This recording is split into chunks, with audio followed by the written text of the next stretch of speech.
안녕하세요, 캠노태성입니다. 오늘은 어떤 리뷰를 해볼까요?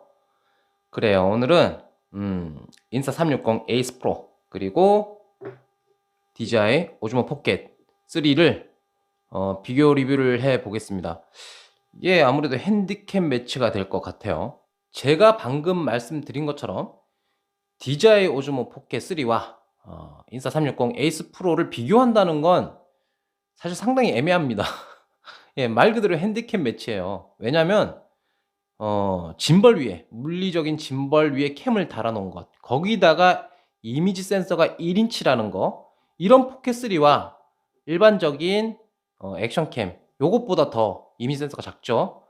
여러 가지 부분에서 분리할 수밖에 없는데 이걸 리뷰를 한다는 거는 조금 애매해요, 말 그대로. 근데 이걸 왜 하느냐? 사실 얼마만큼의 차이가 있는지 그런 걸 궁금해 하시는 분도 계실 것 같아요. 그래서 이 정도면 내가 쓸 수 있어 라고 해서 얘를 선택할 수도 있고, 요 정도는 아닌 것 같아, 나는 요 정도를 원해 해서 포켓3를 선택할 분도 계실 거라고 생각하거든요. 그래서 이런 부분도 있고, 최근에 제 채널에 보니까 이 두 가지를 비교해 달라, 리뷰를 해달라 라는 요청도 있더라고요. 근데 사실 이 리뷰를 해야겠다라고 마음을 먹은 이유가 있어요. 제가 유튜브에서 본 영상인데, 그 유튜버가, 채널 주인인 유튜버가 해외, 그러니까 이 외국 유튜버예요. 근데 그분이 하시는 컨텐츠가 대부분 이제 캠으로 찍은, 카메라로 찍은 요런 영상과 사진을 비교하는 그런 장면들을 많이 연출을 하시는데, 아하, 참 그래요. 포켓하고 인사 360 에이스 프로하고 이렇게 촬영을 해서 찍은 것 중에서 구라가 좀 많은 것 같아요. 그러니까 후보정이나 어떤 편집상의 기술을 포함시켜서 결과물을 조금 바꾼다는, 뭐 그런 게 의심된다라는 생각을 많이 합니다. 물론 제 생각이에요. 제가 말씀드린 해외 유튜버의 영상을 보니까 두 가지를 비교한 컨텐츠가 있더라고요. 근데 말씀드렸잖아요. 영상하고 사진하고 조금씩 섞어서 교차 편집을 해서 보여주는 그런 장면인데, 이 두 개로 각각 찍은 사진, 그러니까 사진 모드로 찍은 결과물을 반쪽 갈라서 이렇게 배치를 해놓고 보여주는데, 인사 360 에이스 프로로 찍은 사진이 아웃포커싱이 너무 잘 돼 있더라고요. 얘는 가능합니다. 얘는 물리적으로도 그리고 하드웨어, 소프트웨어적으로도 그게 가능해요. AF 속도도 그렇고 어떤 심도라는 것들도 그렇고 얘는 가능합니다. 가까이 있는 건 선명하고 뒤에 있는 건 멀게끔 아웃포커싱을 할 수 있는데 얘는 불가능해요. 이거는 에이스 프로의 문제가 아니고 고프로도 그렇고요. 액션4도 그렇고요. 다 그렇습니다. 조금 쉽게 이해를 돕고자 말씀드리면, 꼭 다초점 같은 액션캠들은 피사체와 카메라의 거리, 그 유효 초점 거리라는 게 있어요. 이것만 어느 정도 보장이 되고 유효하게 지켜지면은 그 나머지는 다 선명합니다. 그러니까 앞에 있는 사람이든 뒤에 있던 배경이든 다 선명해요. 그래서 나쁘게 말을 하면은 원근감이 좀 없고요. 입체감이 좀 떨어지죠. 대신에 이제 쉽게 잘 찍을 수 있는 그런 장점들도 있긴 한데, 어쨌든 얘로는 아웃포커싱이 안 됩니다. 근데 해외 유튜버지만 그 영상을 본 사람들은 야, 요번에 나온 제품은 아웃포커싱도 잘 되나 봐요, 액션캠이. 초보인 분들은 그렇게 생각할 수 있어요. 그래서 저는 좀 리뷰를 전문적으로 하는 것보다 여러분들하고 소통하는 재미로 이렇게 하는 경우가 많은데, 제 채널은 초보도 많이 오세요. 근데 이런 분들이 보면은 착각하고 구매를 하실 것 같아요, 자칫 잘못하면. 그러면은 본인이 상상한 거하고 완전히 다를 경우에 어떤 일이 벌어지느냐, 그 유튜버를 욕을 하거나 아니면 제품 욕을 하겠죠. 잘못된 오해 때문에. 제품을 이해하고 써야 되는데 이해를 잘못하거나 누가 길잡이를 잘못해주면 그런 현상이 일어난다. 그래서 오늘 리뷰를 준비해 봤는데, 일단 두 제품으로 촬영한 영상들이 있으니까 요거부터 확인을 해 보도록 하겠습니다.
자, 이렇게 해서 주간에 촬영한 영상을 체크해 봤습니다.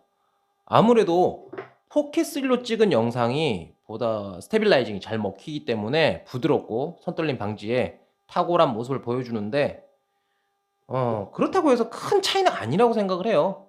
일반적으로 꼭 에이스 프로가 아닌 일반적인 액션캠도 요즘은 광량이 풍부한 데서는 부드러운 영상, 좋은 화질을 뽑아낼 수 있기 때문에 이 둘의 차이가 크다라고 볼 수는 없을 것 같습니다. 이것도 충분히 준수한 화질에 포함이 되기 때문에 여기서는 별로 차이가 크게 느껴지지 않아요. 뭐 이거를 쓸 수 있는데 얘는 못 쓴다, 뭐 이런 차이가 있다면 모를까, 그런 차이가 아니기 때문에 별로 신경 쓸 부분은 없다라고 볼 수 있을 것 같아요. 그러면 야간, 밤에 찍은 건 어떨까? 요거 한번 확인해 봅시다.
저조도, 그러니까 야간 촬영은 아무래도 차이가 많이 납니다. 그죠? 그럴 수밖에 없는 게 사실 이거는 무의미하잖아요. 스펙을 따져도 4K3가 훨씬 더 높은 스펙을 갖고 있죠. 이미지 센서 자체가 일단 1인치이기 때문에 거기서부터 차이가 납니다. 거기다가 기계식 짐벌이니까 얘를 어떻게 이기냐고. 못 이긴다고. 얘를 이길 것 같으면 카메라용 짐벌에다가 정말 괜찮은 미러리스를 올려야 돼요. 그래야지 이길 수 있어요. 이제 근데 그렇게 돼버리면 사용상의 어려움이 생기고, 초보자 같은 경우는 카메라를 못 다룰 때 거기서 오는 문제가 좀 생기겠죠. 그러니까 요렇게 간단한 제품들을 쓰는 거고, 거기에 비하면 에이스 프로는 사실 짐벌을 달고 있는 캠하고 이렇게 싸울 만한 그런 태생은 아니에요. 서로가 카테고리가 무언가를 촬영한다라는 건 맞지만 무엇을 어떻게 촬영하느냐, 이 활용도는 달라요. 다르기 때문에 사실 두 제품을 비교한다는 건 조금 애매하고 말 그대로 핸디캡 매치입니다. 근데 저는 올해가 상당히 기대가 돼요. 솔직히 말하면. 왜냐면 이미 이전에 제 영상에서도 보여드렸었지만 고프로 히어로 12랑 DJI 액션 4랑 그리고 인사 360 에이스 프로를 다 동시다발적으로 테스트를 하고 특히 야간 시간에 많이 했거든요. 낮 시간은 고만고만해요 사실은. 뭐 더 좋으면 조금 더 좋고 더 나쁘면 조금 더 나쁠 뿐이지 거의 비슷한 수준이기 때문에 별로 상관이 없었거든요. 근데 이제 야간 시간은 어떠냐 요런 거 따질 때 고프로 히어로 12는 미안한데 좀 빠져야 될 것 같고 막상 막하다라고 하면 액션 4랑 에이스 프로였는데 사람마다 이 선택의 기준점이 조금 다르잖아요. 근데 제가 봤을 때는 컬러를 반영하는 부분이나 선회도라든지 전체적인 화질의 퍼포먼스를 봤을 때는 얘가 좀 더 앞서더라고요 저는. 그래서 이 제품들이 다 없는데 누군가가 "둘 중에 하나를 사 줄게. 뭐 살래?"라고 하면 저는 에이스 프로를 고를 것 같긴 해요. 그래서 이 정도로 진화를 했으면 예전에는 아시잖아요. 액션캠은 낮에만 쓰는 고런 제품으로 인식이 되어 있었는데 지금은 얘기가 좀 달라졌습니다. 분명히 포켓3랑 비교를 하니까 야간의 화질 차이가 분명히 보이지만 대신에 이런 거 있잖아요. 포켓3는요. 제가 이전에도 짐벌을 쭉 오래전 한 10여 년 전부터 거의 사용을 해 왔거든요. 해 갖고 포켓도 1 세대부터 현재까지 쭉 쓰고 있었는데 그러면 인제 손에 익었잖아요. 익었기 때문에 운용하는 방법에 대해서는 어려움이 없어요. 하지만 어떤 측면에서는 번거로운 건 사실이에요. 뭐 피사체를 잡을 때 좀 빠르게 잡는다든지 아니면 이제 꺼내서 촬영을 시작할 때까지의 그 편의성이 좀 떨어져요. 근데 액션캠은 그냥 탁 꺼내 가지고 셔터를 누르기만 하면 되니까. 그리고 가방에 막 던져 놔도 돼요. 저같이 게으른 사람들에게는 좀 괜찮죠. 물론 인제 레포츠나 스포츠를 즐기는 분들도 좀 과격한 액션에도 내구성이 좋으니까 방수 방진도 다 되고 요런 부분에서 이미 차이가 납니다.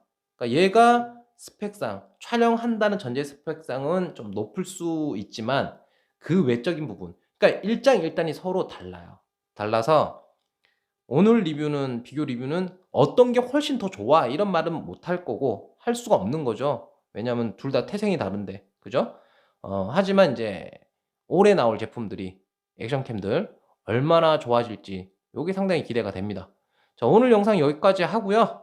오늘은 말 그대로 참고만 하시라. 재미상 보셔라 라는 리뷰였습니다. 전 이만 꺼지겠습니다.